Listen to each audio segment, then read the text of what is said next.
¿por qué nos enfocamos tanto en narrativa? Uno, por el enfoque de la librería.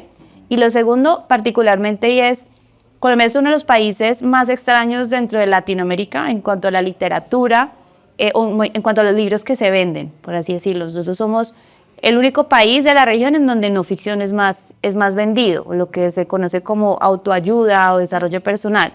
Esta semana publicamos un video sobre eso, no es ni malo ni bueno, pero nos hace reflexionar acerca de por qué, si hay preguntas como tan profundas acerca de la existencia del alma humana y qué hacemos acá, estamos leyendo más bien literatura que habla sobre cómo ser más productivos en el día a día. Esos son otros temas más complicados, pero por eso es que tenemos como más analizado el tema de literatura escrita por mujeres. Tenemos conversaciones para disminuir la brecha de género, que nos enseñan a fortalecer y alinear cuerpo, mente y alma. Te damos la bienvenida a este episodio de Women Talks Podcast. Nos encontramos en la verbena literaria. Venimos a hablar de un tema muy interesante partiendo de algo que podríamos considerar como una problemática o lo dejamos a juicio de quienes nos están escuchando y de nuestras expertas.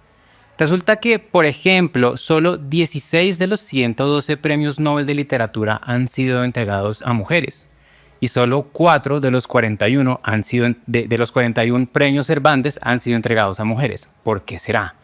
Bueno, existe una brecha de género que, si bien se puede decir que ha disminuido, consideramos que sigue latente y ya escucharemos mucho más al respecto, no solo en temas de entrega de premios, sino también de publicación, por ejemplo, y de traducción de literatura. ¿Cierto, Maurice? Correcto, Santi. Bueno, y también traerlo como a Latinoamérica sería importante porque también está ese boom de mujeres latinoamericanas que actualmente se ha reedificado como el traerlas a colación hoy en día, porque pues en el boom era más que todo ciertos autores hombres, pero ahora como que las nuevas generaciones o emergentes están trayendo otra voz para las mujeres. Así es. Pueden darse cuenta, estamos hablando desde la curiosidad y tenemos a dos expertas. Tenemos a Ande Jaramillo, fundadora de La Verbena, y a Camilo Velázquez, que es librera de La Verbena Literaria. Bienvenidas. Hola. Santi, Maggi, ¿cierto? Moji. Empecé mal. Pero bueno, Moji, gracias por la invitación y gracias por el título de expertas. Cami, mucho más que yo, pero pues aquí estamos para hablar un poquito desde nuestra experiencia. Muchísimas gracias. André, de una quisiéramos conocer un poco cuáles son esos mitos sobre la literatura femenina que han identificado. Bueno, con Cami estuvimos reflexionando porque digamos que cualquier conversación sobre mujeres en la literatura lleva un montón de reflexiones y una de las que para nosotros era muy importante era hacer la reflexión de si existe o no existe una forma femenina de escribir, porque pues cualquier conversación implica como pararnos en conceptos comunes.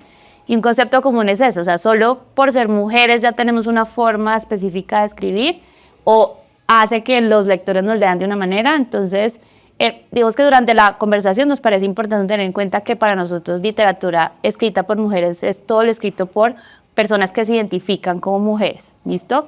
Y lo segundo es, vamos a estar hablando y vamos a encontrar que igual dentro de la literatura escrita por mujeres hay muchas diferencias. Eso es como, a mí me gusta la analogía dentro del feminismo, hay muchos feminismos y termina siendo un concepto que sombrilla, pero dentro del movimiento, dentro de la literatura escrita por mujeres, pues también hay un montón de diferencias. Entonces, aquí vamos a hablarlo como una categoría grande, pero cuando estemos de pronto entrando en una generalización, vamos a tratar de separarla o de alguna manera definirla un poco más a detalle, porque no toda la literatura escrita por mujeres es lo mismo, y eso pues nos parece importante entrar en esas diferencias para poder analizar un poquito más de esto que está pasando. No sé si tú quieres complementar algo. Claro, me gusta mucho cómo hicieron la apertura al espacio, porque efectivamente hablar de la literatura escrita por mujeres no deja de ser, salvo estos matices y problematizaciones de lo que significa el escribir femenino, también es un espacio de resistencia y de disputa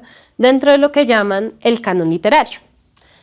Usualmente cuando uno se refiere como a temas de literatura y de clasificar a los autores, uno hace una distinción entre la literatura del canon, que uno entiende como los clásicos, como los autores más conocidos, difundidos, que han pervivido a través del tiempo, frente al corpus, o a veces asociado entre comillas literatura menor, que son estos autores que han publicado o han sido difundidos en ciertos espacios, pero no han sido clasificados o tenidos en cuenta en la historia de la literatura universal o latinoamericana.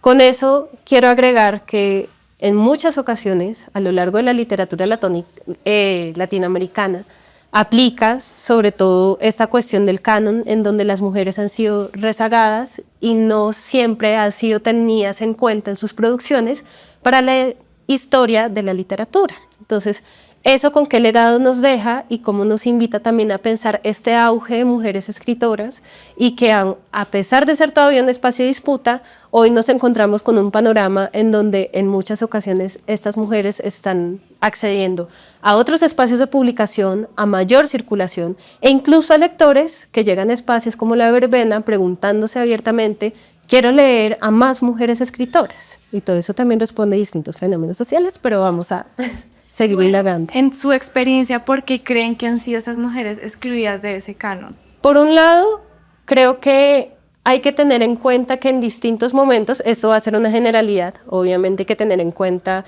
situaciones puntuales y contextos sociales, pero si pienso en Colombia, muchas de estas mujeres han sido asociadas a los espacios de la labor tradicional de la casa, ser ama de casa o ser rezagada, y pensar que incluso si llegas a escribir como mujer, te dedicas a unas temáticas muy específicas, como puede ser la literatura sentimental, en donde mi deseo es precisamente realizar mi amor hacia un hombre o el amor heteronormado o heterosexual. Y cuando se trata sobre todo de críticos literarios que tratan de alguna manera tener ciertos indicativos para agrupar a los escritores y hacer una historia universal de movimientos literarios, por ejemplo en Latinoamérica, sí se ha visto un patrón en donde en muchas ocasiones no se tienen en cuenta movimientos de distintas mujeres. Hay que también tener en cuenta dentro de estas diferenciaciones que si ya de por sí es difícil para una mujer que ocupa cierto statu quo publicar y también tener una suerte de, ¿cómo decirlo?, como de resemblanza o visibilización en el panorama literario, pensemos ahora en mujeres que han sido atravesadas por violencias raciales, por violencias también de segregación, marginalidad, pobreza y otros indicadores también de ese estilo. Entonces, creo que responde también a criterios, sesgos, nociones estéticas en torno a qué es escribir bien y cómo este escribir bien responde a ciertas temáticas en donde primigeniamente los hombres se han destacado y mujeres que han tratado temas críticos que desestabilizan o que en muchas ocasiones terminan ocupando esos lugares de marginalización injusta, pues no logran tener esos espacios. Yo complementaría también que creo que es una perspectiva un poco más empresarial, y es que finalmente la industria del libro, por más que el objeto como libro sea un objeto más romántico y sea cultural, pues termina también siendo permeada por dinámicas de capitalismo.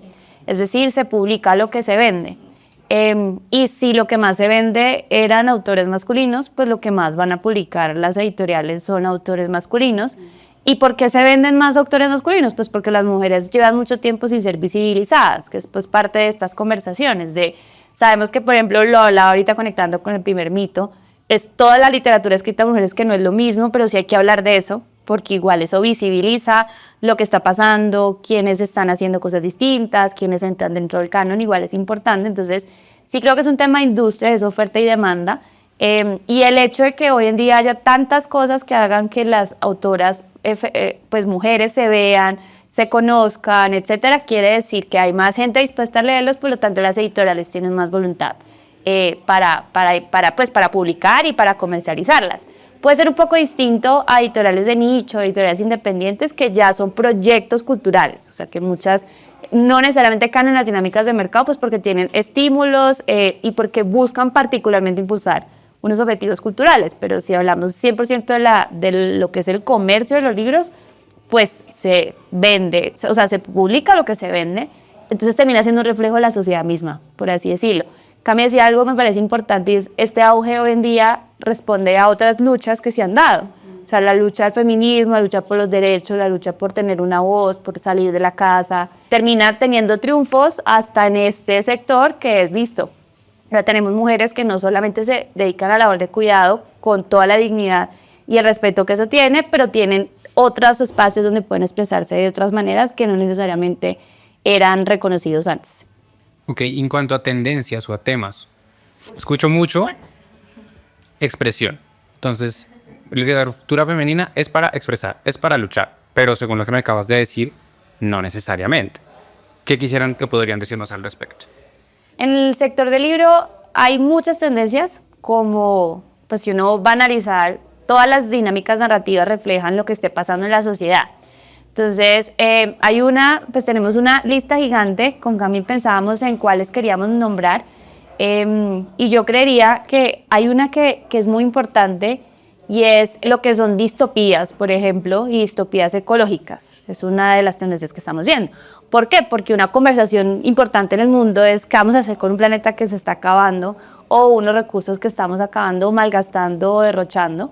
Entonces aparecen autoras que escriben sobre distopías ecológicas, en donde involucran otros temas, como por ejemplo el concepto del cuerpo y para qué sirve el cuerpo femenino.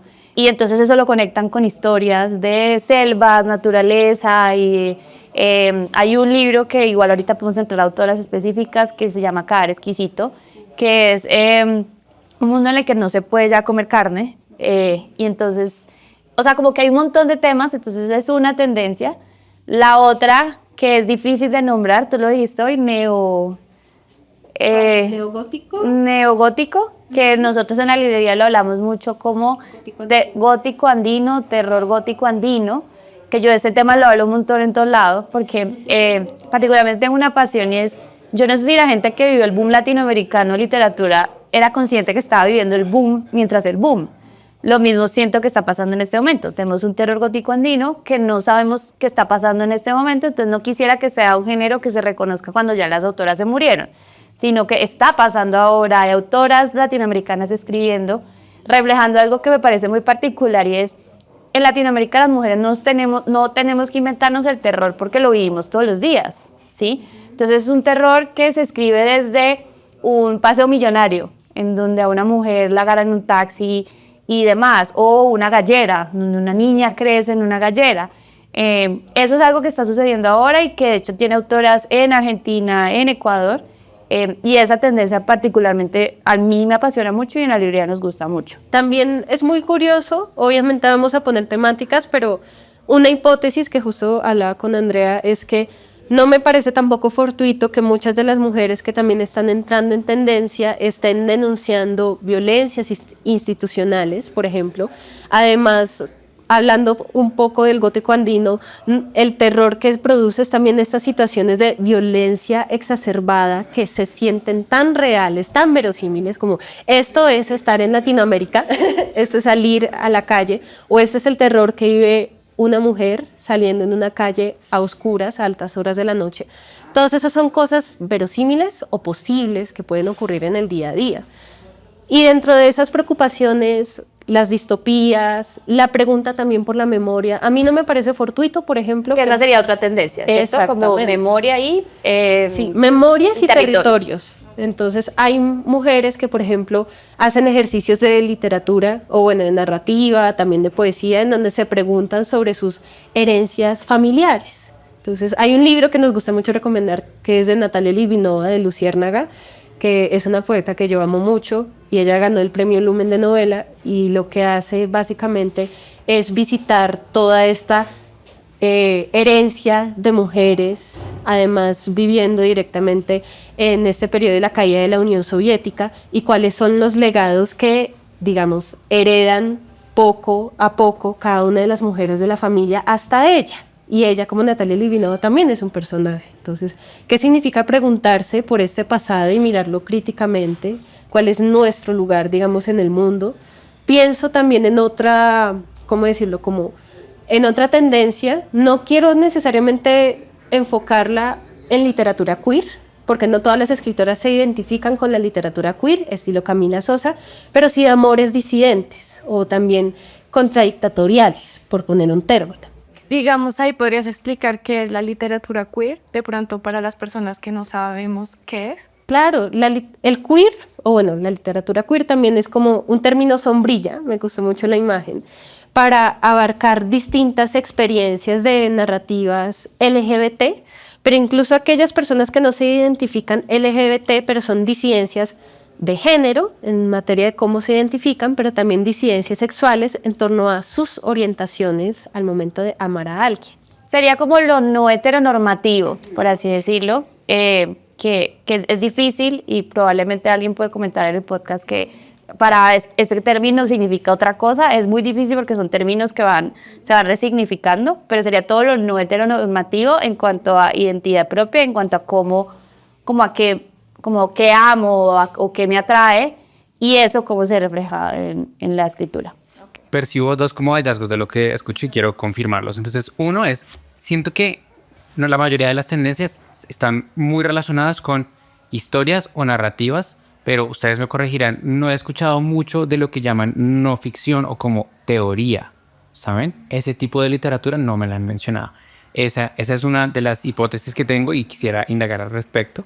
Y la otra, quisiera preguntarles si ustedes en realidad han vivido el ver que se venden menos, o si por ejemplo ahora por este auge dicen, he leído en redes sociales, no, sin ninguna referencia válida, que es que las mujeres compran más los libros de las mujeres y que incluso últimamente las mujeres leen más, entonces por eso incluso se puede estar vendiendo más. Son muchas hipótesis, pero bueno, sé que son dos temas bien diferentes. Si quieren el primero, lo de no ficción y teoría, ¿qué piensan? ¿Qué han visto? Primero, empezaría por decir que particularmente el foco de la librería es narrativa. Entonces, por eso como que las tendencias que más vemos y que más conocemos son narrativa. Ahora, hay cosas de no ficción que se están haciendo igual, que hoy hablamos con Cami, es como la reflexión sobre el género, es decir, como estudios de género o narrativas que abordan o que una de sus herramientas o los temas explorados están involucrados al género.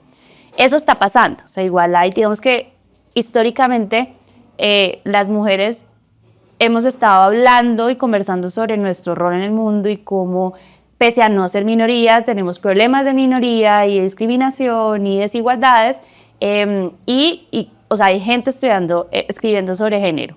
Y eso sería una no ficción, porque son estudios sociales, filosóficos, antropológicos de cuál es nuestro rol en el mundo y cómo podemos estar reflexionando en esto. Entonces, ¿por qué nos enfocamos tanto en narrativa? Uno, por el enfoque de la librería. Y lo segundo, particularmente, y es, Colombia es uno de los países más extraños dentro de Latinoamérica en cuanto a la literatura, en cuanto a los libros que se venden, por así decirlo. Nosotros somos el único país de la región en donde no ficción es más vendido, lo que se conoce como autoayuda o desarrollo personal.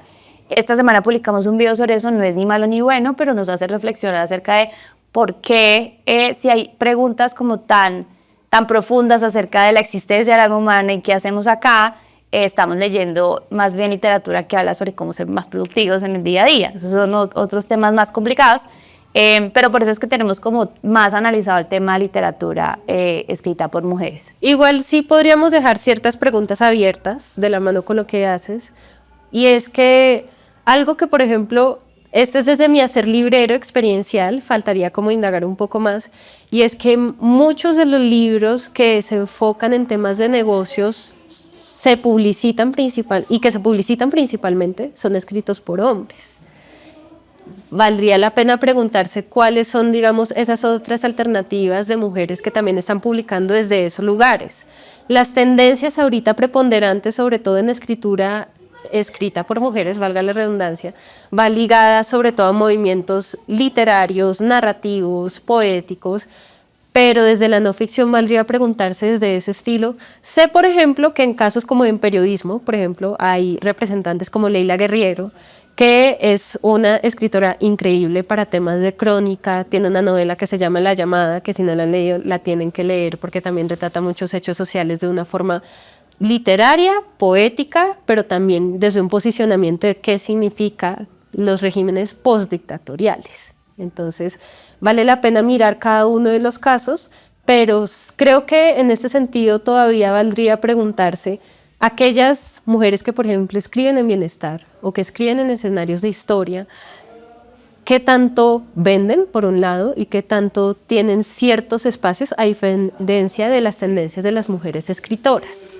Porque hay géneros que también muchas veces son socializados como masculinos, estilo la novela histórica. Igual creo que hay buenos ejemplos. Se me acaba de ocurrir uno que es Diana Uribe. Diana Uribe es una persona que ha estado haciendo un montón de investigación histórica con sus podcasts y demás, y su último libro, que es Mujeres, que de hecho es la revisión de mujeres importantes en la historia y demás, que tiene aparte un montón de capítulos de podcast y relacionados en el libro, pues un ejemplo, una no ficción liderada por mujeres, que es un libro que ha tenido una súper acogida, y pues el trabajo que ella hace es espectacular también. Es una autora demasiado relevante. Exactamente. Y para responder la segunda pregunta, que es sobre la venta, sí lo vivimos todos los días. Yo creo que cuando uno es una librería independiente, pues puede jugar a las cosas que le apasionan, lo que quiere promover, y nosotros sí tenemos un enfoque, pues nos gustan mucho las autoras mujeres, entonces tenemos lectores que llegan específicamente a quiero leer más mujeres o estoy leyendo solo mujeres.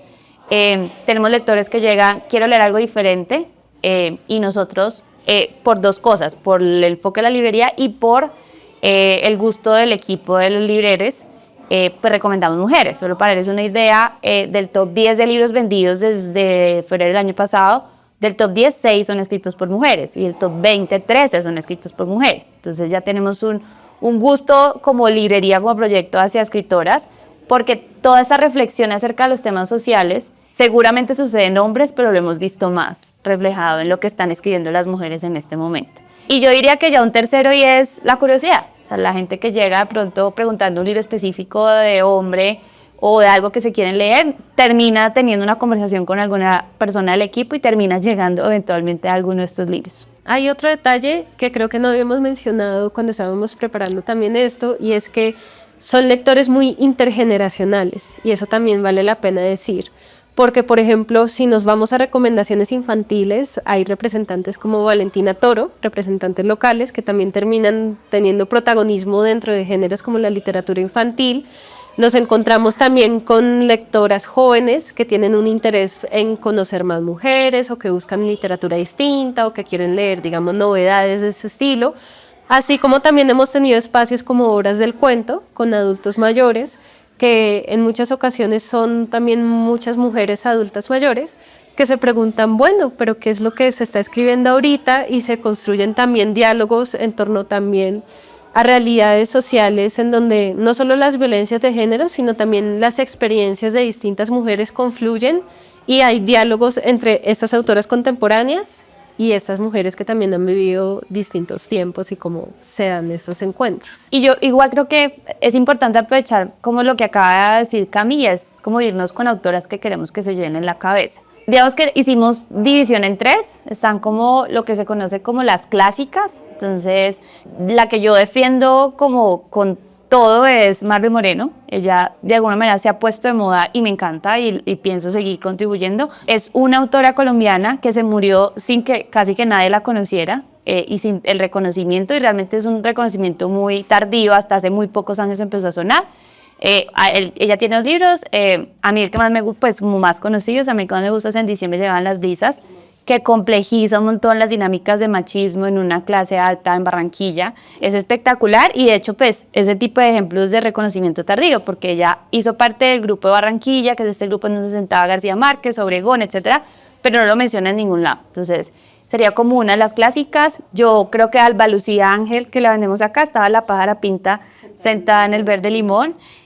Yo no la he leído, pero cada vez que el equipo la vende y la recomienda, es como la gente viene a agradecer por la recomendación. Entonces es de esas autoras que vale la pena. Y Teresa Martínez de Varela. Sí, Teresa Martínez de Varela, una escritora negra, escribió un libro bastante conocido que se llama Mi Cristo Negro. Bueno, recientemente conocido, hago el matiz, gracias a la Biblioteca de Mujeres Escritoras Colombiana, un proyecto además impulsado por sellos editoriales independientes y el Ministerio de Cultura, de publicar a mujeres que precisamente no han sido rescatadas dentro del canon literario colombiano. Pero volviendo a Teresa Martínez, Mi Cristo Negro es una novela que habla sobre el último hombre sentenciado a muerte en Colombia, que no en vano era un defensor de los derechos de los pueblos negros. Entonces, ese es un caso también interesante. Traigo otro caso que es de Berichá. Es una escritora que, si mal no estoy, representa el pueblo Uwa, y tiene un libro testimonial que se llama Tengo los pies en la cabeza, que habla no solo frente a la comunidad, la relación con el territorio, digamos, y la autodeterminación indígena, sino que también habla mucho frente a qué significa pensar en una lógica distinta y pensar caminando. Caminante no hay camino, se hace camino al andar. Eso sería Berichá. Tenemos una segunda categoría que son las más sonadas, que son autoras que seguramente han escuchado y que van a estar en la Filbo y que usualmente están en los rankings de ventas, que es una Laura Ortiz Gómez. El año pasado salió Indócil, que es un libro que nos encanta porque es una casa que habla en la novela, la protagonista es la casa. Gloria Susana Esquivel, tenemos a Piedad Bonet, Laura Restrepo, Pilar Quintana, Belia Vidal, Andrea Cote. Y yo creería que la tercera categoría, que pues la verdad para mí es la más interesante, no porque las otras dos categorías no sean interesantes, sino lo que les digo, para mí es importante destacar lo que se está haciendo ahora distinto, que, para que no se reconozca en unos años como, ay, eso tan bueno que se hizo hace unos años, y medio nos lo perdimos, y no lo que está sucediendo actual, que serían las emergentes. Exacto. Hablando de emergentes, obviamente no vamos a alcanzar a mencionarlas a todas, entonces pedimos disculpas, pero por poner algunos casos especiales, Flor Bárcenas, poeta que se enuncia mucho desde lo afro y de lo trans, increíble también. Claudia Amador, ganadora del premio Elisa Mujica el año pasado, juega mucho con la ciencia ficción, la fantasía y los relatos de vampiros. Nos encontramos también con Paula Castillo, que es poeta, collagista, también es una cuentista increíble. Cindy Elefante, para hablar de novela gráfica, que también es un espacio que muchas mujeres han estado disputándose. Stephanie Méndez, con relatos de terror también. Ellen García, Karen Reyes, Denise Acevedo y bueno. Un montón. Yo quiero estar, por ejemplo, Karen Reyes, es una autora de Bogotá y es ciencia ficción. Entonces es un mundo en donde la deidad es una inteligencia artificial. Y yo la verdad no sabía que estábamos haciendo ciencia ficción como Colombia hasta que monté una librería. Entonces creo que es parte de las cosas que les falta un poquito más de difusión, porque pues ojalá pudiéramos conocer todas las cosas interesantes que se están publicando siempre. Ok, Cami, André, gracias claramente son expertas por brindarnos tantos nombres como autoras, también aclarándonos ciertos mitos.